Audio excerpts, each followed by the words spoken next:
사도행전 1장 12절로 14절 같이 읽겠습니다.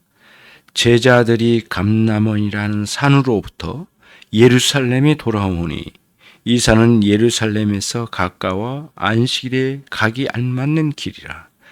들어가 그들이 요하는 다락방으로 올라가니 베드로, 요한, 야고보, 안드레와 필립, 도마와 바돌로메, 마테와 및 알페오의 아들 야고보, 세르신 시몬, 야고보의 아들 유다가 다 거기 있어 여자들과 예수의 어머니 마리아와 예수의 아우들과 더불어 마음을 같이하여 오로지 기도에 힘쓰더라.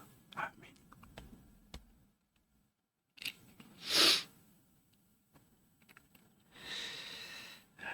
예수님께서 제자들을 이렇게 버려두고 가신 게 아닙니다.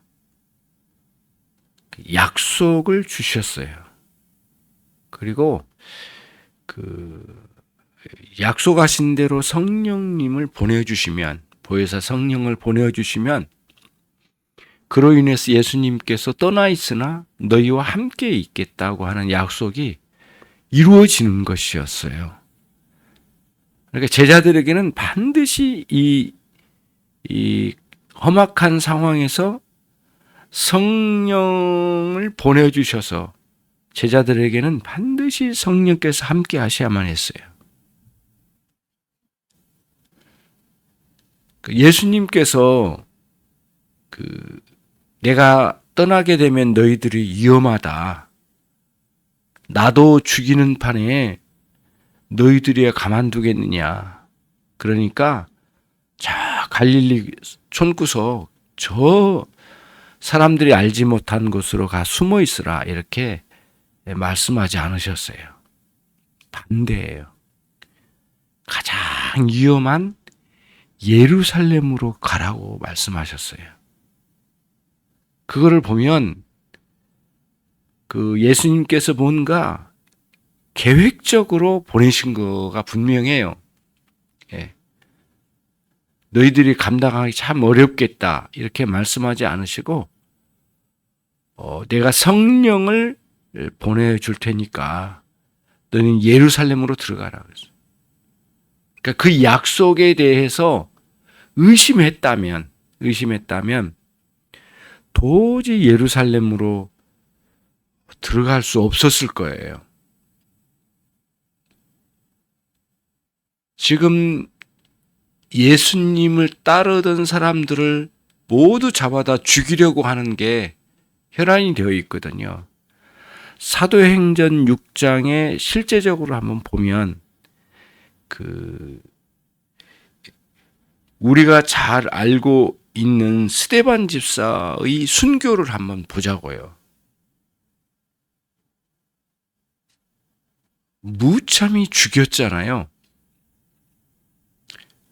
엄청난 살인의 어떤 기세가 등등했어요. 그래서 결코 성령을 보내주시지 않으면 감당하기 어려운 것이 당시에 거기 예루살렘이었다는 거예요.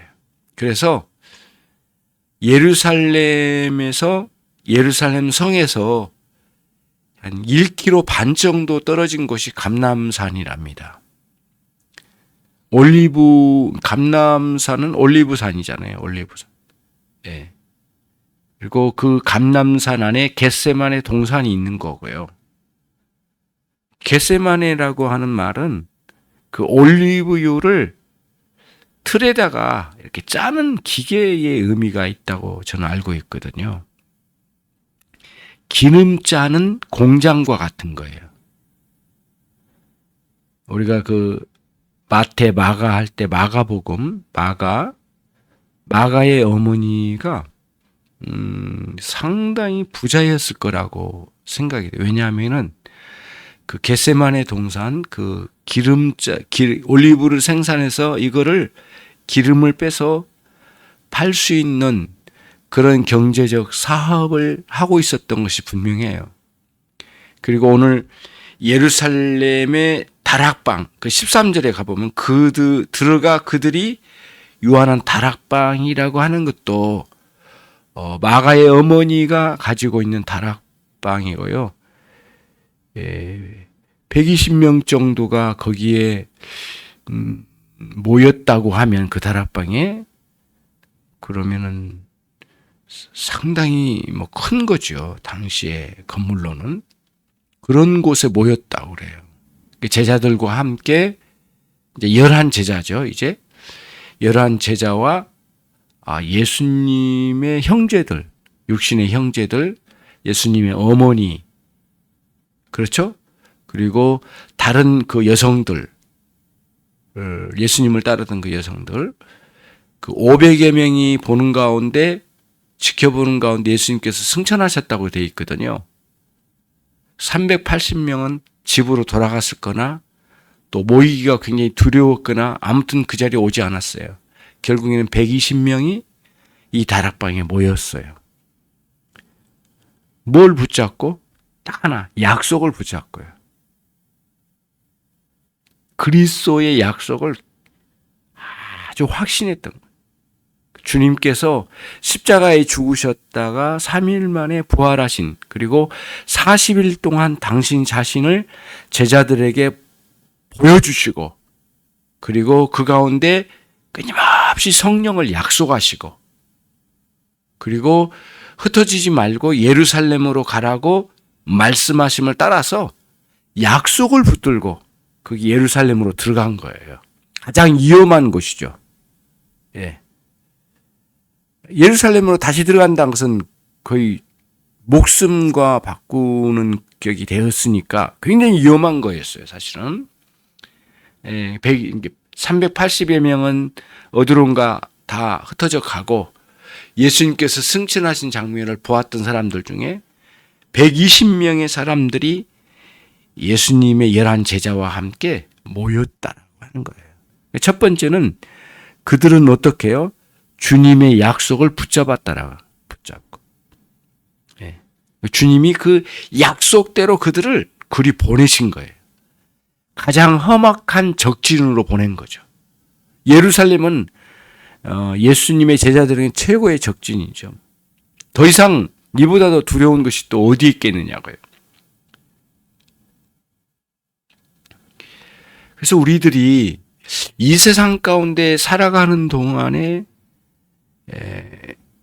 그리스도인들이 이 세상에서 그리스도인답게 살아갈 수 있는 첫 번째 중요한 조건은 뭐냐라고 물으면 인간적으로 잘 버티는 사람, 용기를 내는 사람, 여러 가지 말할 수 있겠지만 결국에는 약속의 하나님, 그 하나님께서 우리에게 주신 약속의 말씀을 붙들고 이 땅에 살아가는 거예요. 이거보다도 더 크고 확실한 조건은 없다고 봐요. 저와 여러분이 이 세상에서 때로는 죽음이 엄습해 올 때도 있고 감당하기 어려운 질병에 시달릴 때 있고 환경과 여건과 도저히 인간적으로 살아가기 쉽지 않는 곳에 머물러야만 하는 그런 때에 하나님께서는 우리에게 약속의 말씀으로 우리에게 제공해 주신 거예요. 그 원리를 제자들이 갔던 그 원리를 놓치지 말아야 된다는 거예요. 다시 말씀드릴게요. 그들이 예루살렘으로 들어갈 수 있었던 것은 약속의 말씀을 붙들렸다.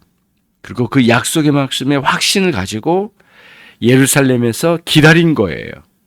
뭘 기다려요? 주님께서 약속하신 성령을 기다린 거죠. 그리고 그게 몇 일 동안? 10일 동안. 10여 일 동안을 기도했어요. 기도. 전문. 그러면 이제 보십시오. 11제자 이름이 쭉 거명되고요. 14절에 아주 우리들이 주위에서 봐야 될 14절은 예수님의 형제들이에요. 실제로 여러분 요한복음 7장에 가면 예수님의 형제들이, 예수님의 아우들이 예수님을 믿지 않았다고 하는 말씀이 나와요. 그러니까는 예수님의 말씀 증거를 하실 때 초반에는 예수님 믿지 않았던가 봐요. 않았었던 것 같아요.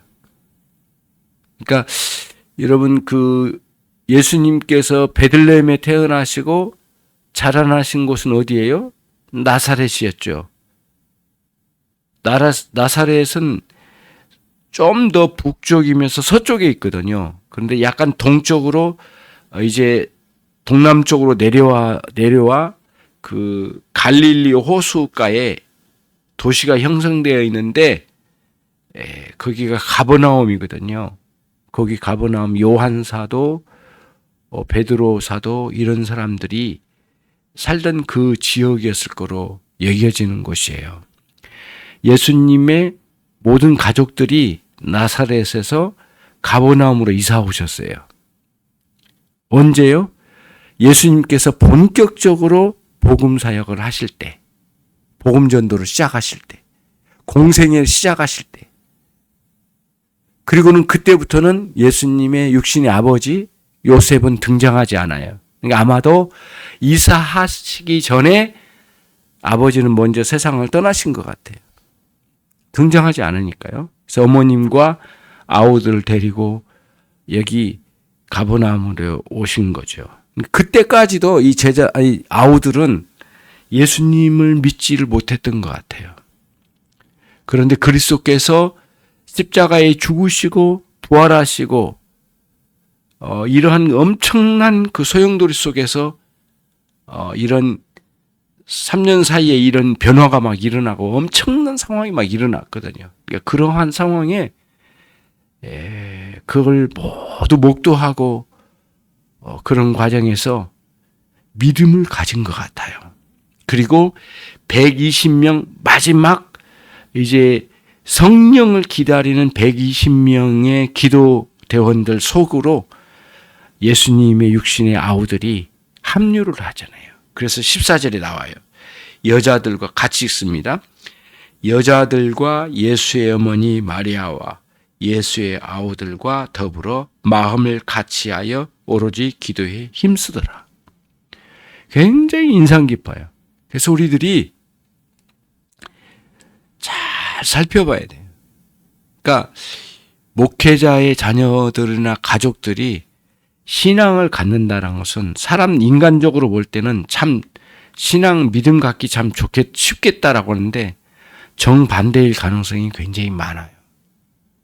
그래서 목회자의 가정의 자녀들이 신앙이 없는 사람이 꽤 많아요. 장로님의 가정이나. 영적인 문제이거든요. 그래서 오늘 보면 14절에 정말 놀라운 거는 예수님의 아우들이 회심하고 믿음을 가져 정말 놀랍게 그 믿음으로 이 기도회에 참여를 한 거예요. 놀라운 일이죠. 그렇죠. 500여 명이 감람산에서 주님이 승천하실 때 그 광경을 봤던 사람들의 380명이 떠나고 120명이 모여서 기도에 전념했어요. 그러면 이제 첫 번째는 중요한 게 뭐냐면 예루살렘으로 들어가 담대하게 거기에 설 수 있었던 것. 들어가서 기도할 수 있었던 것. 첫 번째는 약속을 붙들었다는 것. 두 번째는 약속을 붙드는 것으로 끝나지 않았다는 것. 두 번째가 마지막으로 두 번째 기도했다는 거예요. 합심하여 기도하였다. 이게 아주 중요한 장면이에요. 그리고 이 기도회를 출발로 해서 사도행전 전체가 펼쳐지기 시작해요. 새로운 성령의 시대가 이제 열리기 시작해요. 그래서 오순절에 성령의 임하심으로 새로운 시대가 되는 거죠. 구속사의 변곡점에 와 있는 거예요. 이 시점이. 근데 그 구속사적인 큰 변화의 시기에 주님께서 약속과 기도를 명령하시고 두 가지로 그들을 확 붙들어 놓으시고 또 그들에게 약속을 붙들어 기도하게 하심으로써 무엇을 구했습니까? 오로지 성령을 구했다. 약속하신 성령을 구했다라고 하는 게 본문의 말씀이에요. 여러분과 저의 삶에 가장 중요한 것이 뭐냐라고 묻는다면 하나님의 말씀을 알고 그 말씀을 신뢰하고 붙잡는 거예요. 첫 번째가. 두 번째는 그것으로 끝나지 않아요. 하나님께 구하고 찾아야 돼요. 무엇을 구해야 될까라고 하면 누가복음의 말씀에서처럼 구하고 두드리고 찾고 구하고 두드린 자에게 너희에게 성령을 주시지 아니하겠는가. 아버지께서 성령을 주시겠다 그랬어요. 오늘 여기서도 성령을 구해요. 그래서 여러분과 제가 약속하신 성령을 약속하신 것을 믿고 그 다음 우리의 생활에 정말 성령을 구하시는 거예요. 그래서 성령께서 오셔서 저와 여러분을 강하게 붙들어 주셔서 이 사단이 난리치는 이 세상의 적진 속에서 담대히 살아갈 수 있기를 바랍니다. 이제는 믿음이 없었던 예수님의 아우들이 와서 믿음을 갖고 여기에 합류한 것처럼 우리가 연약한 가운데 있었다면 우리 또한 이 자리에 합류했으니 성령께서 우리를 붙들어 주시고 인도해 주시기를 간구하는 거죠. 저는 일을 하면서 이런 생각을 했어요. 일이 목적이 아니고 먹고 사는 게 목적이 아니다. 우리 교회에 성령을 보내주시고 부흥케 하시고 각 성도들을 믿음으로 크게 일으켜 주시는 것. 이것을 구하자. 이것이 기도의 초점이다. 그리고 해야 할 일들을 또 해야 하겠죠. 그래서 오늘 또 우리가 구하는 것은 무엇이냐? 약속하신 성령, 우리 시대에 우리가 감당해야 할 사명에 큰 용기와 힘과 지혜를 더해 주실 우리 안에 강하게 역사하실 성령님을 구합시다. 우리가 오늘 또 그 성령님께서 우리 가운데 역사하셔서 우리가 이 세상을 살아가기를 원합니다. 주님 감사합니다. 종들과 함께 기도회를 열어갈 수 있도록 인도해 주시니 감사합니다. 오늘 또 제자들과 같이 예수님의 아우들과 같이 약속하신 성령을 구하는 저희가 되게 해 주옵소서. 그 약속을 굳게 붙들고 하나님 아버지의 말씀을 신뢰하며 기도, 특히 성령을 구하는 기도회에 전념할 수 있도록 저희를 붙잡아 주시기를 원합니다. 예수 그리스도의 이름으로 기도 올려옵나이다.